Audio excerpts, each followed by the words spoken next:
আমরা তো দেখেছি যে শিক্ষকদেরই নিরাপত্তা ছিল না, মানে শিক্ষকরা ছাত্রদেরকে নিরাপত্তা দিবেন। ছাত্র নিরাপদ না, শিক্ষকও নিরাপদ না, তাহলে শিক্ষা কোথায় ছিল? শিক্ষা তো আসলে ছিল না। আমরা একটা গত প্রায় 16 বছরে একটা আমাদের যে মেরুদণ্ড, জাতি গঠনের যে মেরুদণ্ড আমরা শিক্ষাকেই বলি, তো সেই শিক্ষা ব্যবস্থাটাকেই তো ধ্বংস করে দেওয়া হয়েছে।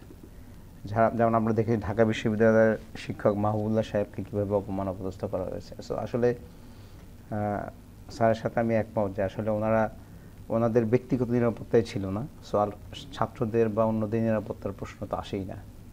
আর ওই খুনের কথা যেটা আসলো, যে আমরা দেখেছি যে মেজর জেনারেল জিয়াউল আহসান, আপনি যদি দেখেন যে একাই কয়েকদিন আগে খবর বাড়িয়েছে খুনের সাথে জড়িত। আপনি রাষ্ট্রের অবস্থা চিন্তা করেন। আমরা আপনার টক শোতে দেখেছিলাম শাহজাহান খান ব্যারিস্টার রফিকুল ইসলামের চোখ তুলে নেওয়ার কথা বলেছিলাম। এই ধরনের প্রকাশ্য দিবালোকে যে রাষ্ট্রের সন্ত্রাস রাষ্ট্রীয়ভাবে করা হয়েছে এবং রাষ্ট্রের শীর্ষ পর্যায় থেকে, এটা তো ফ্যাসিবাদী ছিল এই জন্যই। সো আলটিমেটলি এইখানে আসলে রাষ্ট্রের মানুষের প্রথম মৌলিক চাহিদা কি, মৌলিক দাবিটা কি, সেটা হচ্ছে আসলে নিরাপত্তা। এখন অন্ন বস্ত্র বাসস্থান তারপরের বিষয়। মানুষ যদি নিরাপদই না থাকে তাহলে তো আসলে সেইখানে তার অন্য কোনো অধিকারের প্রশ্ন আসে না। সো সেখানে আমাদের রাষ্ট্রের কোনো নাগরিকেরই নিরাপত্তা ছিল না। আপনি যদি দেখেন যে সাবেক প্রধানমন্ত্রী বেগম খালেদা জিয়া, তারই যে মৌলিক মানবাধিকার সেটাই এ রাষ্ট্র নিশ্চিত করতে পারে নাই। তিনি কিন্তু একজন মুক্তিযোদ্ধা, সাবেক মুক্তিযোদ্ধা, সেক্টর কমান্ডার, স্বাধীনতার ঘোষকের স্ত্রী, তিনি প্রধানমন্ত্রী এবং একটু বড় দলের নেতৃত্বে উনি ছিলেন এবং এখনো আছেন। তো তিনি তার যে মৌলিক অধিকার এই রাষ্ট্রে গত 16 বছরে সেটা রাষ্ট্র নিশ্চিত করতে পারে নাই। তো আমরা যারা জনসাধারণ, আমজনতা, আমরা যারা সাধারণ মানুষ, আমাদের বিষয়টা তো আসলে আলোচনাই আসে না।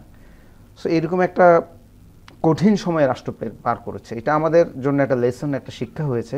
শিক্ষা ব্যবস্থাটাকে ধ্বংস না করলে তো আসলে আপনি এই ধরনের অপশাসন তৈরি করতে পারবেন না। মানুষ যদি শিক্ষিত হয়, মানুষ যদি বিবেকবান হয়, মানুষ যদি প্রশ্ন করতে শিখে, তাহলে তো আপনি এই ধরনের ফ্যাসিজম কায়েম করতে পারবেন না। সো প্রথমেই শিক্ষা ব্যবস্থাকে ধ্বংস করা হয়েছে। যারা প্রকৃত অর্থে শিক্ষক ছিলেন তাদেরকে পদায়ন করা হয়নি। কাদেরকে পদায়ন করা হয়েছে আমরা দেখি যে ঢাকা রোকেয়া বিশ্ববিদ্যালয় ধরেন, যিনি ছিলেন উনি বিশ্ববিদ্যালয়ে যেতেন না, কলিমুল্লাহ সাহেব, বা মধ্যরাতে ক্লাস করাতেন। বা এবং জগন্নাথ বিশ্ববিদ্যালয়ের ভিসিকে দেখেছি তিনি ভিসির চেয়ে যুবলীগের নেতা বেশি সম্মানিত। উনি দলীয় রাজনীতি করেছেন। অর্থাৎ একজন শিক্ষক তো সবার শিক্ষক, তার ছাত্ররা বিভিন্ন রাজনৈতিক দল মানে সাথে জড়িত থাকবে, ছাত্র দল হোক, ছাত্রলীগ হোক, ছাত্র শিবির, হোয়াটএভার।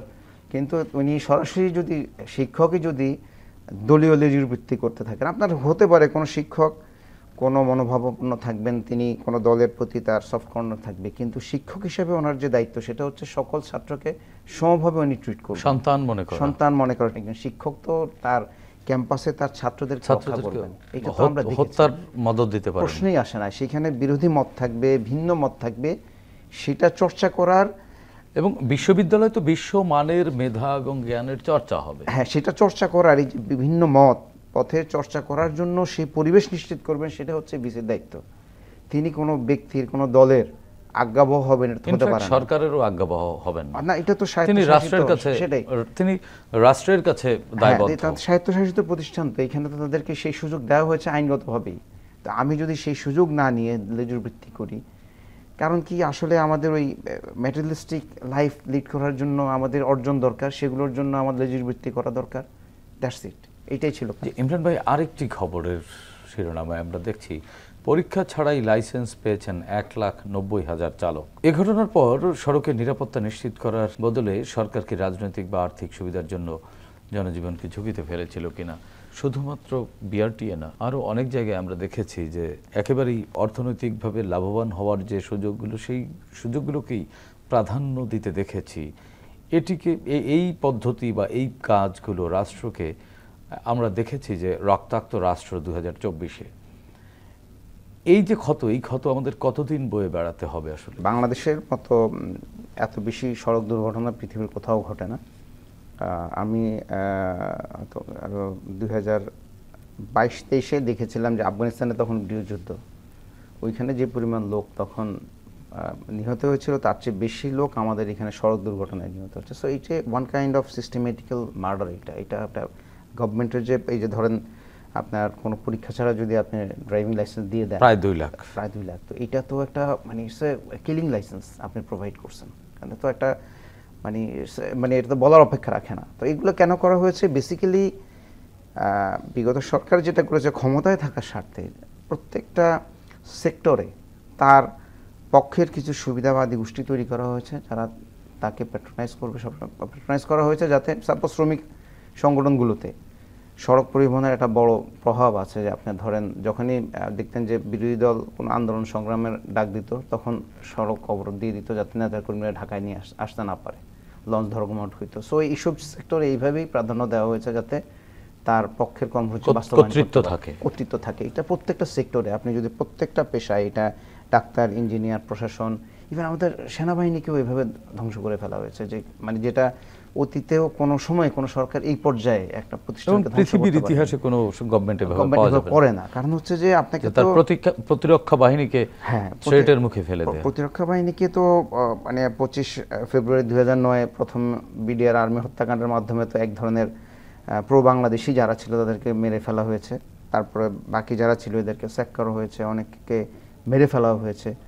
আর পরবর্তীতে এটাকে কিভাবে মানে পলিটিসাইজ করা যায়, কিভাবে বাংলাদেশ বিরোধী শক্তি, আমি বলবো যারা আধিপত্যবাদী শক্তির পক্ষের লোকজনকে এইখানে মানে নিয়োগ দেওয়া হয়েছে। তারপর ফলশ্রুতিতে আমরা দেখেছি যে জেনারেল জিয়ার মতো, জিয়াউল হকের মতো খুনি সেখানে প্রাধান্য পেয়েছে।